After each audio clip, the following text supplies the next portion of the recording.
Selamat pagi rekan-rekan mahasiswa yang saya kasihi dalam Tuhan.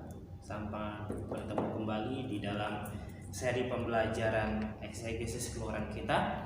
Dan saat ini kita akan mempelajari kitab Keluaran dari pasal 21 hingga pasal yang ke-23. Dan saya sangat berharap kalian semua bisa menikmati pembelajaran ini meskipun kita belum bisa bertatap muka. Oleh sebab itu kita sama-sama, mari Anda sambil melihat video ini Anda juga wajib membuka Alkitab, dan kita akan membuka Alkitab kita dari pasal 21. Pasal 21. Nah, pasal 21 ini menjelaskan tentang hak budak Ibrani. Jadi budak dari bangsa Ibrani. Nah, kita akan lihat ayat 11 ayat 1 sampai dengan ayat 11 sistem budak Ibrani ini bagaimana ya. Kita akan lihat pertama di ayat yang kedua. Ayat yang kedua ini menjelaskan tentang aturan budak Ibrani ya, khusus untuk laki-laki ya. Untuk laki-laki ya. Tapi ini secara umum bisa kita lihat bahwa seorang budak itu harus bekerja selama 6 tahun. Dan pada tahun yang ke-7 maka budak tersebut itu free, baik laki-laki maupun perempuan. Dia punya hak untuk menentukan nasibnya sendiri. Tapi selama 6 tahun dia wajib melayani tuannya dan harus dengan sangat setia melayani tuannya. Tapi pada tahun yang ke-7 dia punya suatu hak untuk bebas memilih ya, bebas memilih tidak mau menjadi budak dari tuannya lagi atau mau menjadi budak tuannya lagi. Jadi ada dua pilihan tentunya, untuk mau menjadi orang bebas atau mau menjadi budak tuannya lagi. Jadi tapi hak mereka pada tahun yang ke-7 itu mereka bebas ya, maka tidak lagi terikat dengan tuannya tersebut, kecuali pada ayat kelima diatur bahwa jika budak tersebut yang datang sendiri kepada tuannya, lalu dia berkata dia sangat mengasihi tuannya dan dia tidak mau keluar dari rumah tuannya, maka ada beberapa ritual, ada beberapa hal yang harus dilakukan oleh sang tuannya, ialah dia harus membawa budak ini ke depan pintu rumahnya dan dia menghadap kepada Allah, mungkin mengucapkan sesuatu di depan Allah, dan sambil menusuk telinga budak tersebut ya, sambil menusuk telinga budak tersebut. Telinga yang ditusuk itu adalah tanda bahwa budak ini akan bekerja di rumahnya selama-lamanya, atau budak ini resmi menjadi milik dia. Ini tanda itu tanda khusus yang diberikan oleh tuannya ya, tanda khusus yang diberikan oleh tuannya. Oleh sebab itu kalau kita lihat bahwa kalau ada satu orang budak yang telinganya sudah dibolongin dan diberikan tanda, berarti dia itu resmi menjadi milik tuannya. Ini budaya orang-orang Ibrani. Tetapi ya Bapak Ibu saudara-saudari yang saya kasih dalam Tuhan, rekan-rekan mahasiswa semuanya, bahwa ini tidak berlaku, ini agak sedikit berbeda dengan budak perempuan ya, budak perempuan ya. Jadi kalau budak perempuan itu diatur di ayat yang ke-7 sampai ayat 11 ya. Nah, bagaimana aturan untuk budak perempuan ini? Jadi kita rangkum saja dari ayat 7 sampai ayat 11. Nanti Anda silakan baca sendiri di Alkitabnya. Jadi jika seorang tuan tidak suka dengan budak perempuannya dan dia mungkin punya budak perempuan sendiri, jadi lebih dari satu, dan ada satu budak perempuan yang dia tidak terlalu suka, jadi budak perempuan ini boleh ditebus oleh orang lain atau boleh dibeli oleh orang lain. Tetapi mentang-mentang dia tidak suka dengan budak perempuan yang satu ini, lalu dia menjual budak ini kepada bangsa lain. Nah, ini nggak boleh, tidak boleh. Hanya boleh dijual atau ditebus oleh sesama bangsa Yahudi, tidak boleh dijual kepada bangsa lain ya, tidak boleh. Kemudian jika tuannya tersebut tidak suka dengan budak itu dan dia memberikan budak perempuan itu kepada anaknya, anak laki-lakinya tentunya, maka sang budak perempuan tersebut harus diperlakukan sama seperti dia memperlakukan anak perempuannya sendiri. Jadi dia membeli seorang wanita muda, dan dia memberikan itu kepada anak laki-lakinya, yang bisa jadi menjadi istri dari anak laki-lakinya. Maka budak tadi, perempuan tadi, harus diperlakukan adil, dan Alkitab bahkan bilang harus diperlakukan seperti anak perempuan sang tuan itu sendiri, tidak boleh dibeda-bedakan. Nah, tetapi jika suatu hari sang tuan membeli atau mengambil budak perempuan yang lain, maka budak perempuan yang pertama tadi tidak boleh diperlakukan secara tidak adil. Dia tetap harus dihargai sebagaimana hak yang sudah diatur di dalam hukumnya orang Yahudi, ya. Tidak boleh dibedakan, teman-teman, ada budak perempuan baru maka budak yang lama dilupakan, nggak boleh seperti itu. Jadi Tuhan menjaga juga hak para budak, ya, hak para budak. Oke.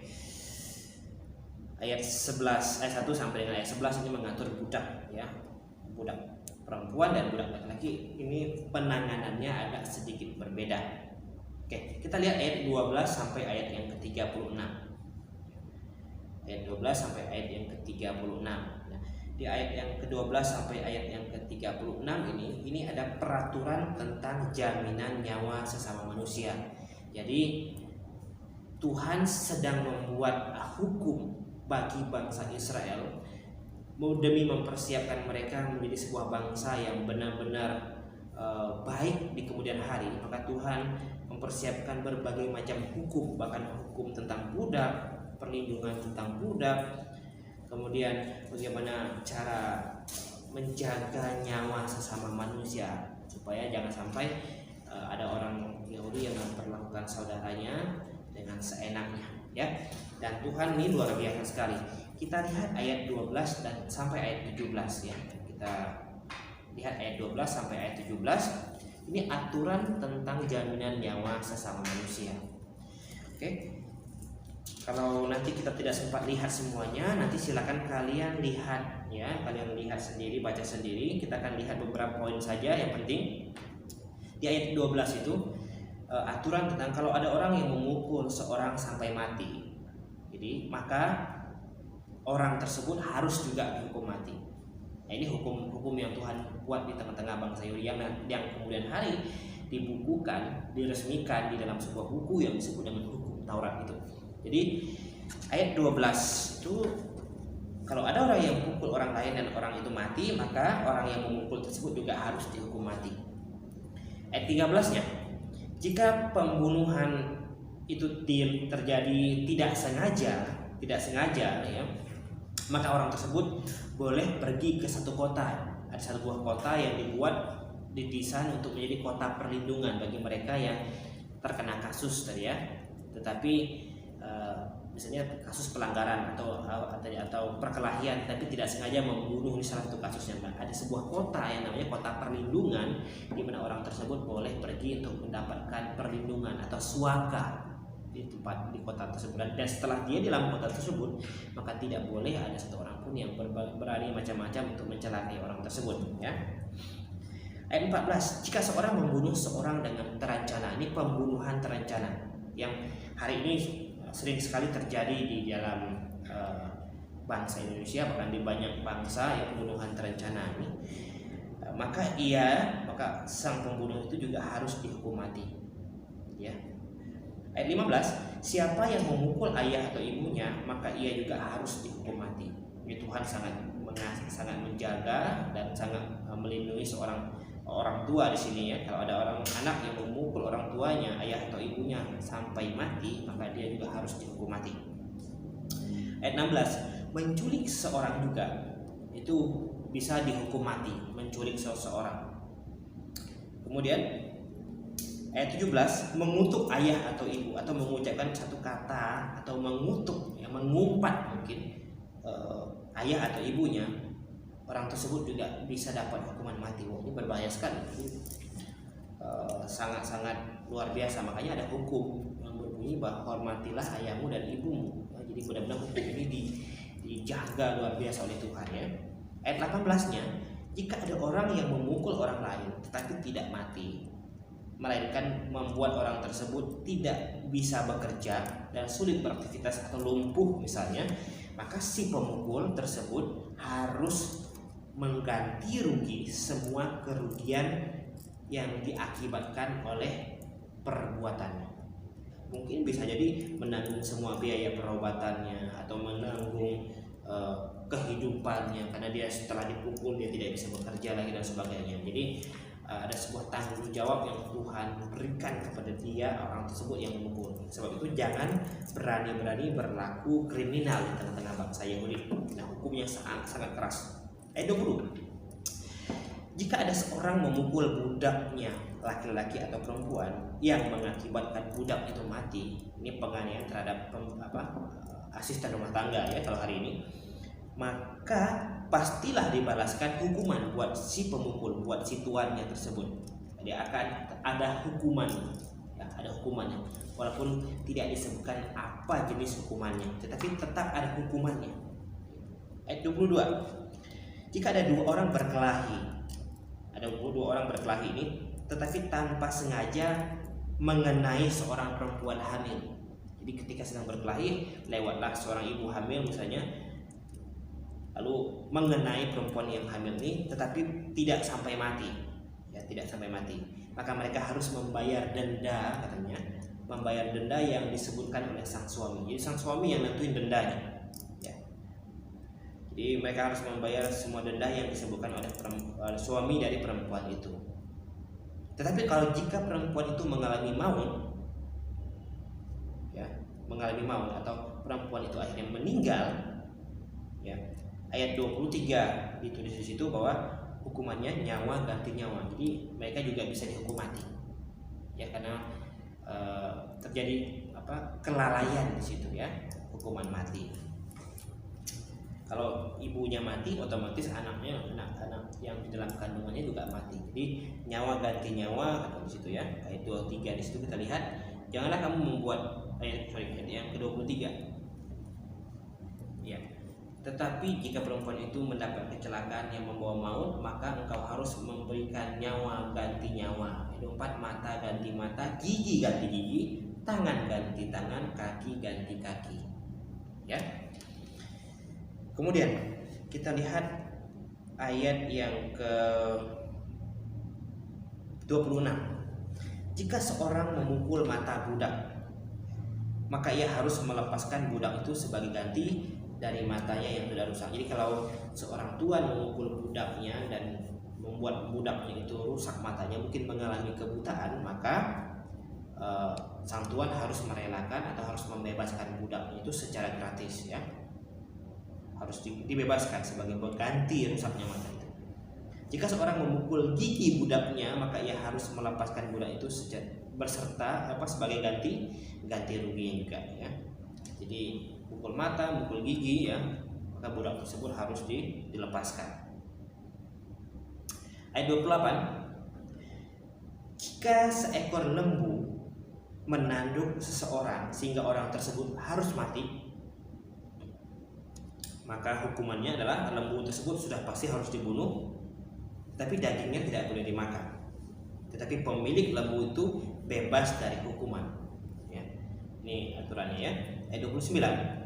Jika lembu itu sejak dahulu telah sering menanduk orang dan pemiliknya sering mengabaikan dan tidak mendengarkan peringatan seperti itu, bahkan tidak menjaga lembu ini dengan sebaik-baiknya, kemudian lembu itu menanduk orang dan orang itu mati, ya, baik itu laki-laki ataupun perempuan, maka lembu itu harus dilempari dengan batu, itu hukumannya, dan pemiliknya pun harus dihukum mati. Pemiliknya harus dihukum mati plus dengan lembunya. Wow. Ayat 32. Jika lembu itu menanduk seorang budak laki-laki atau perempuan, maka pemiliknya harus membayar 30 shikal perak kepada tuan dari budak itu. Dan lembu itu harus dilempari dengan batu, ya. Ayat ketiga 33 dan 34.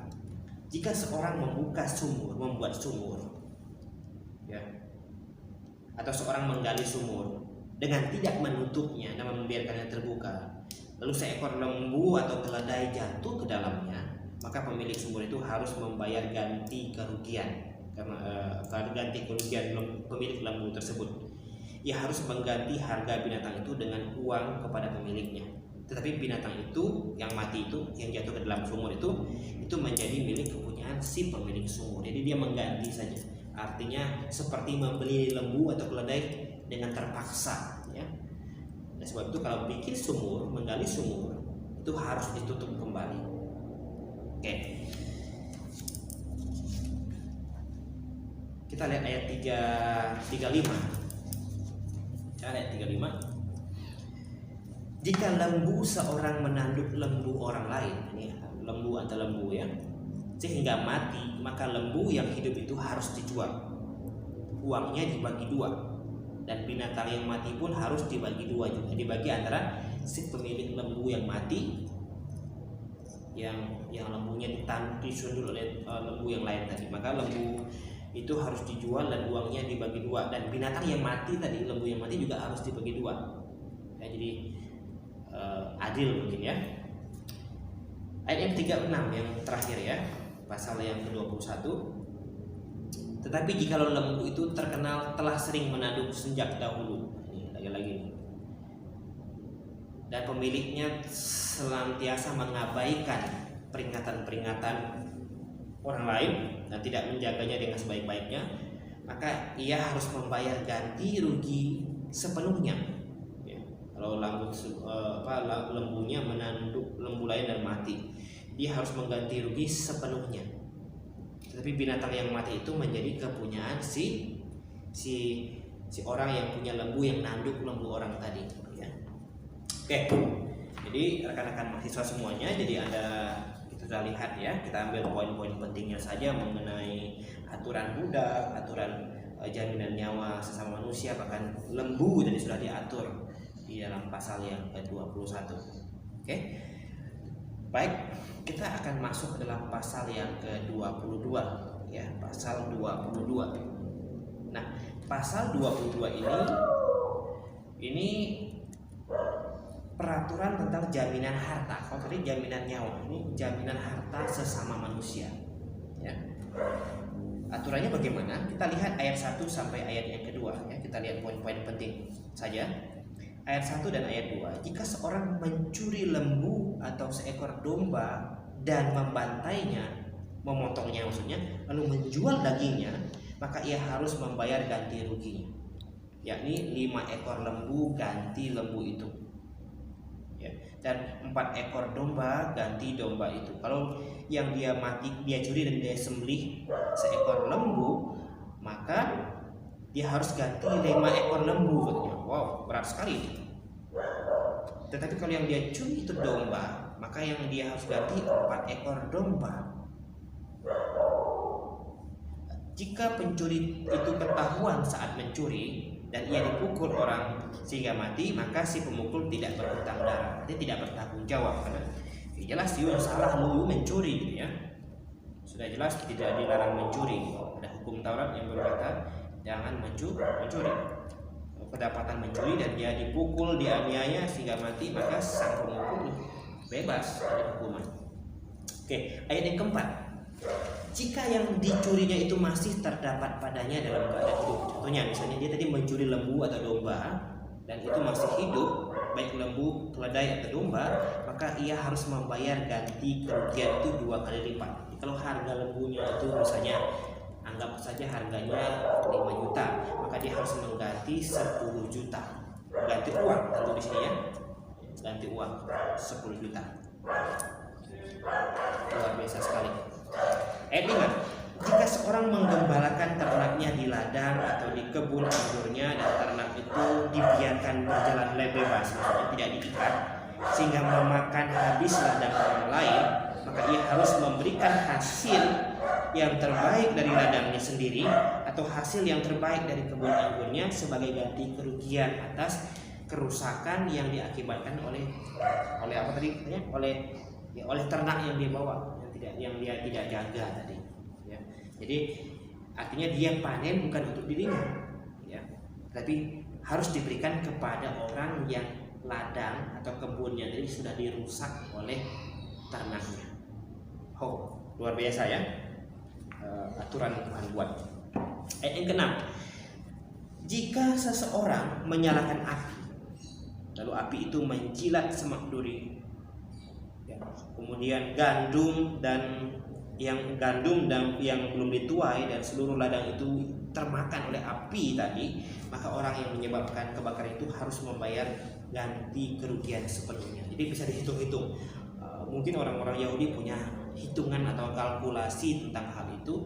Jadi si orang yang menyalakan api tadi benar-benar harus mengganti kerugiannya sepenuhnya. Wow, ini besar sekali ya. Pasti mahal sekali.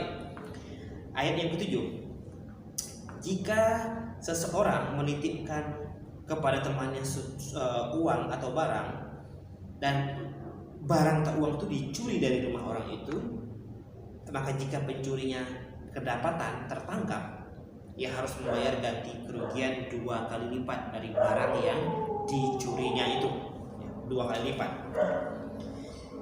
Jika pencuri itu tidak diketemukan, maka tuan rumah tersebut yang tempat temannya menitipkan barang tadi harus pergi menghadap Allah, lalu melakukan sebuah ritual, oleh disebut bersumpah di hadapan Allah bahwa dia tidak mengulurkan tangan, ya, dia tidak ikut ambil bagian dalam kejahatan atau tidak ambil bagian atas kehilangan benda temannya yang dititipkan kepadanya. Ya, itu bab nanti kalian bisa baca di ayat yang ke-8. Kemudian ayat 10 sampai ayat 11. Apabila seseorang menitipkan kepada temannya seekor keledai atau lembu atau seekor domba atau binatang apapun, dia nitip kepada temannya dan binatang itu mati atau patah kakinya atau dihalau orang dengan kekerasan, dipukul dengan kekerasan, dengan tidak ada orang yang melihatnya, maka sumpah di hadapan Tuhan harus dilakukan, ya. Sumpah di hadapan Tuhan harus dilakukan dan menentukan di antara kedua orang itu. Maka ia tidak mengulurkan tangannya mengambil harta kepunyaan temannya, dan pemiliknya harus menerima sumpah itu, dan yang lain itu tidak usah membayar ganti rugi. Jadi seperti itu sistem yang Tuhan atur untuk orang-orang Yahudi. Oke.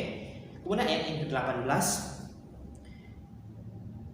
seorang ahli sihir, ayat 18 pasal yang ke-22, seorang ahli sihir perempuan jangan engkau biarkan hidup. Jadi tukang sihir, ya, dukun sepertinya ini tidak boleh dibiarkan hidup, ya.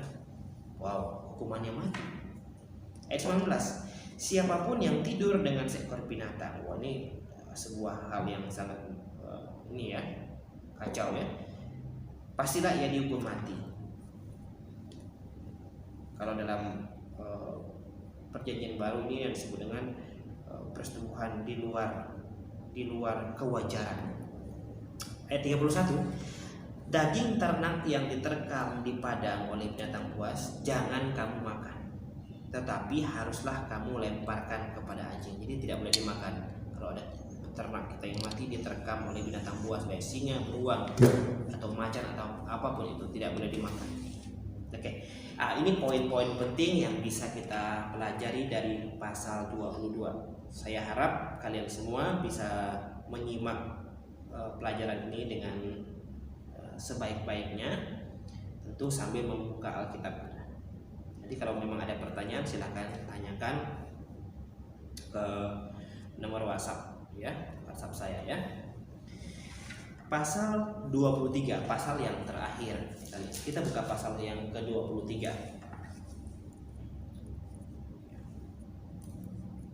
Oke. Sebelum masuk pasal 23, ayat 18 sampai ayat yang ke-20 tadi, ya. Ayat 18 tentang seorang ahli sihir, ya, yang tidak boleh dibiarkan hidup, dan siapapun yang tidur dengan seekor binatang, ya, ini masuk dalam dosa yang keji, ya, karena ini sesuatu yang sangat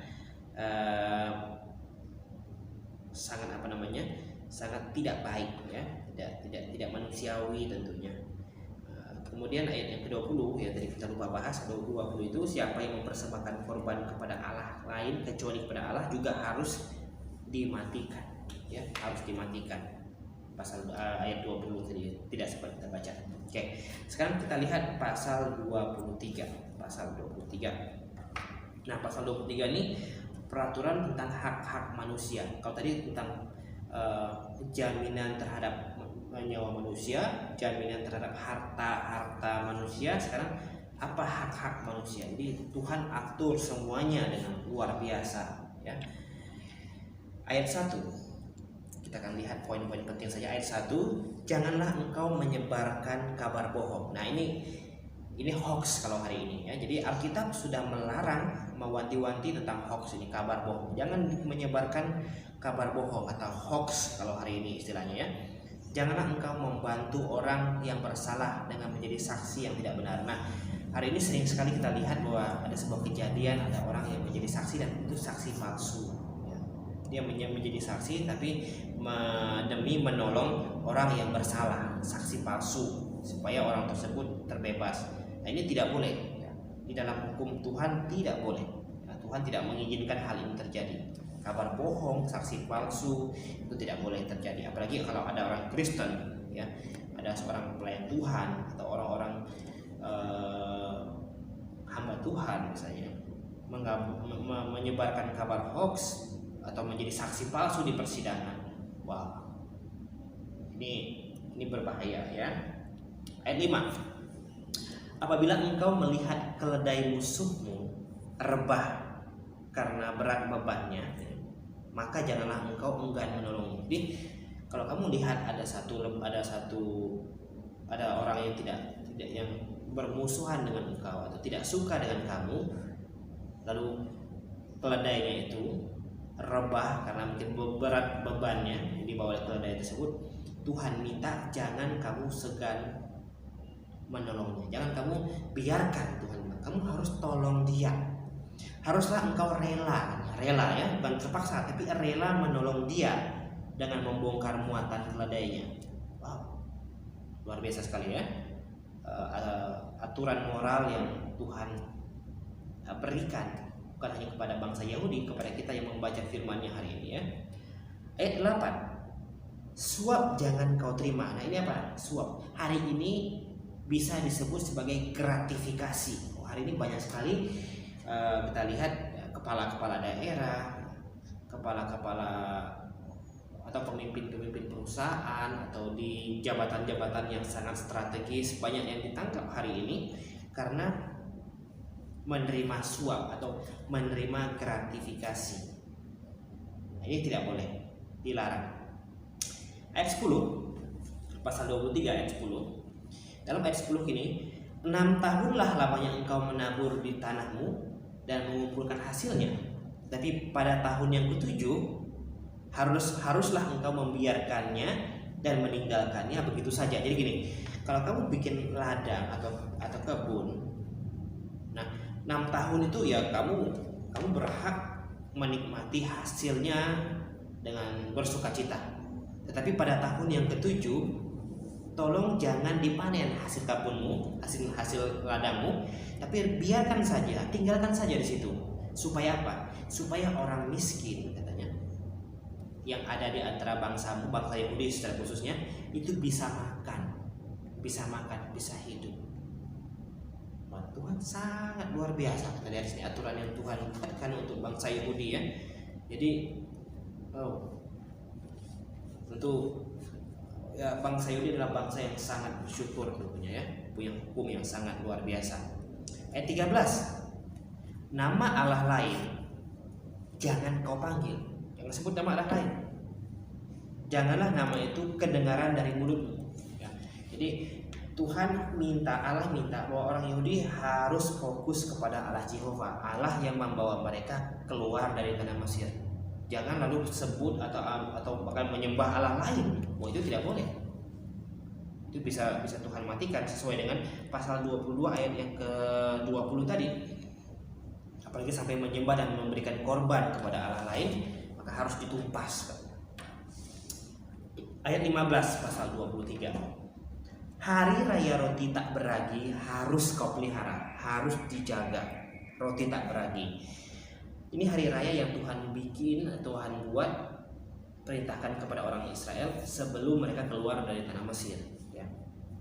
7 hari lamanya kau harus makan roti tak beragi. Ini aturan, ya, aturan setelah Paskah, ya Pak. Ini Paskah ini ya. 7 hari lamanya engkau harus makan roti yang tak beragi, seperti yang telah kuperintahkan kepadamu pada waktu yang ditetapkan dalam bulan Abib. Ini bulan Paskahnya, bulan keluarnya mereka dari tanah Mesir. Sebab dalam bulan itulah engkau keluar dari Mesir. Jadi dalam bulan Abib itu mereka harus makan roti tak beragi selama 7 hari. Ya. Ini sebenarnya roti tak beragi ini menyimbolkan bahwa mereka benar-benar ketika keluar dari Mesir mereka harus meninggalkan segala sesuatu yang buruk dari bangsa Mesir, tidak boleh dibawa keluar, apalagi dilestarikan di tengah-tengah bangsa Israel, dan itu disimbolkan dengan roti yang tak beragi. Karena ragi banyak sekali dalam firman Tuhan itu menyimbolkan sesuatu yang buruk, karena sifat ragi ini memang merusak sebenarnya, ya, merusakkan tepung, merusakkan bahan-bahan makanan. Oleh sebab itu ketika keluar dari Mesir mereka tidak boleh disimbolkan, ya. Jadi roti tak beragi ini simbol, hari raya simbolik, ya. Jadi harus meninggalkan segala yang buruk yang pernah mereka lakukan, yang pernah mereka perbuat, atau mungkin yang pernah mereka pelajari dari tanah Mesir. Karena mereka sekarang ditebus oleh Tuhan menjadi sebuah bangsa yang nantinya akan Tuhan pakai menjadi tiang penopang dan dasar kebenaran. Oke. Ayat 17. 3 kali setahun, lihat, semua orangmu yang laki-laki harus menghadap ke hadiratmu, ya, kehadirat Tuhanmu, ya. Artinya gini, kalau ada orang Israel yang tidak berada di Yerusalem atau berada di luar negeri wilayah Israel, jadi setahun itu minimal 3 kali mereka harus balik ke Yerusalem. Untuk setahun 3 kali mereka harus kembali ke Yerusalem untuk menghadap hadirat Tuhan di dalam 3 hari raya, ya, 3 hari raya. Jadi setahun 3 kali mereka wajib balik untuk menghadap Allah Jehovah, ya, tentu datang beribadah ke dalam bait Allah tentunya di situ, ya. Oke, ayat yang ke-25, ayat 25. Tetapi kamu harus beribadah kepada Tuhan Allahmu, ya. Tuhan itu huruf besar, ya, Jehovah, ya. Maka ia akan memberkati roti makananmu dan air minumanmu, dan aku akan menjauhkan penyakit dari tengah-tengahmu, ya. Jadi kalau orang Israel tetap beribadah kepada Allah Jehovah, Allah yang membawa mereka keluar dari tanah Mesir, dan janji Tuhan, ia akan memberkati roti makanan di sini dan air minuman di sini, dan akan menjauhkan mereka dari berbagai penyakit. Artinya penyakit jauh dari tengah bangsa. Nah, memang kita lihat dalam perjanjian lama, dalam sistem ibadah simbolik yang Tuhan atur untuk bangsa Yahudi, banyak kan orang Yahudi, orang Israel kena sakit itu biasanya atas hukuman Tuhan. Jadi penyakit yang mereka terima itu biasanya adalah bentuk kutukan Tuhan. Salah satunya kusta, ya.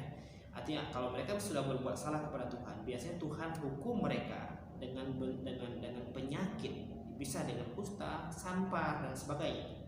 Nah, tetapi hari ini kita hidup dalam ibadah simbolik itu tidak sama dengan sistem ibadah simbolik perjanjian lama. Jadi ada orang sakit hari ini, tentu hari ini juga masih ada sakit kusta. Ada sakit kusta hari ini berbeda dengan sakit kusta dalam perjanjian lama. Nah, sakit kusta hari ini ya tidak menyimbolkan apa-apa, ya. Sakit kusta itu karena ya, bakteri, kuman, ya, atau orang kena sakit apa itu bukan karena hukuman Tuhan. Tidak selamanya hukum Tuhan hukum orang lewat penyakit, ya. Walaupun pernah bisa saja Tuhan izinkan orang tersebut, seorang mengalami sakit untuk Tuhan, mungkin Tuhan sedang memperingatkan dia, tapi tidak selalu. Ini harus diperhatikan, ya. Nah, ayat yang terakhir, yang ke-31, aku akan menentukan batas daerah. Nah, ini luar biasa, ya. Batas daerah orang Israel. Batasnya adalah dari Laut Tebrau. Oke, dari Laut Tebrau, laut yang mereka seberangi dari Mesir. Keluar dari Mesir, mereka menyeberangi Laut Tebrau sampai ke Laut Filistin.